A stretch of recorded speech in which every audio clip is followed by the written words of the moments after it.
జ్యోతిష్య శాస్త్రం ప్రకారం ఈ డిసెంబర్ 6వ తేదీ శుక్రవారం రోజున కుంభరాశి వారు ఎటువంటి శుభ అశుభ ఫలితాలను పొందుతారో తెలుసుకోవాలంటే ఈ వీడియోని స్కిప్ చేయకుండా పూర్తిగా చూడండి. అలాగే తప్పకుండా మా ఛానల్ని సబ్స్క్రైబ్ చేసుకోండి.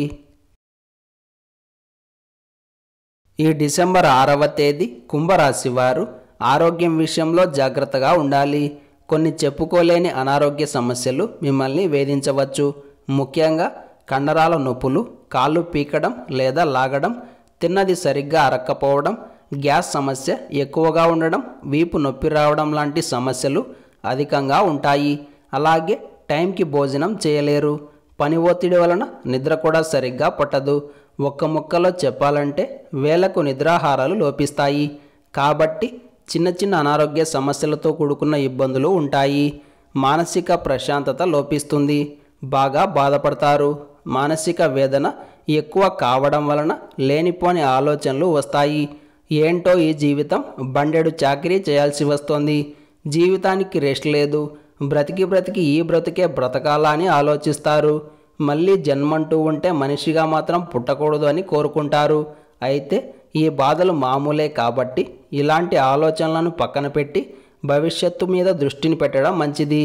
ఈరోజు కుంభరాశి వారు ప్రయాణాలను వాయిదా వేసుకోవడం మంచిది. ఒకవేళ దూర ప్రాంత ప్రయాణాలు చేయాల్సి వచ్చినా రెస్ట్తో కూడుకున్న జర్నీలు చేయడం మంచిది. ఈ రోజున మీరు ఆరోగ్యాన్ని చాలా జాగ్రత్తగా కాపాడుకోవాలి. లేకుంటే ఇబ్బందులు పడక తప్పదు.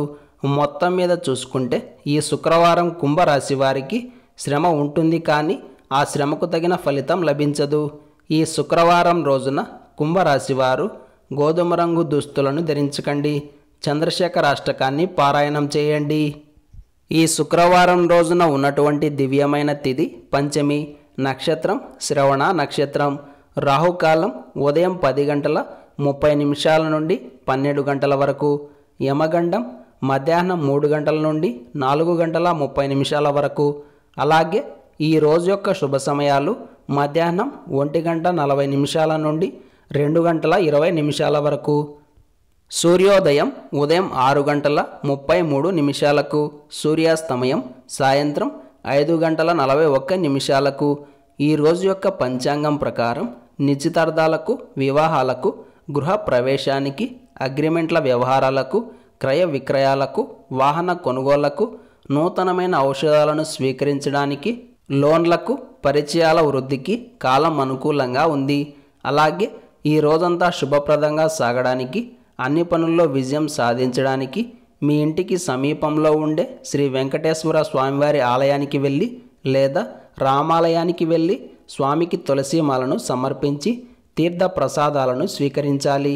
ఇలా చేసిన తరువాత దినచర్యను ప్రారంభం చేస్తే అంతా శుభమే కలుగుతుంది. ఈ శుక్రవారం రోజు పంచమి తీర్థం అనబడే దివ్యమైన రోజు కాబట్టి వీలు కుదిరిన వారు తిరుచానూరులో వెలసిన శ్రీ పద్మావతి అమ్మవారిని దర్శనం చేసుకోండి. ఈరోజు నాగులను పూజించిన వారికి సర్పదోషాలు తొలగిపోతాయి. అలాగే సర్పభయం కూడా పోతుంది. ఈ శుక్రవారం రోజు ప్రతి ఒక్కరూ ఓం కామధేనువే నమః అనే మంత్రాన్ని పదే పదే జపిస్తూ ఉండాలి. శత్రుబాధలు దూరమయ్యేందుకు, చట్టపరమైన సమస్య నుండి విముక్తి కలిగేందుకు ఈరోజు సాయంత్రం మహాలక్ష్మీదేవిని యథాశక్తిగా పూజించాలి. 2 మట్టి ప్రమిదల్లో దీపాలను వెలిగించి అమ్మవారికి పసుపు, కుంకుమ, అక్షతలు మరియు తామర పువ్వులను సమర్పించండి.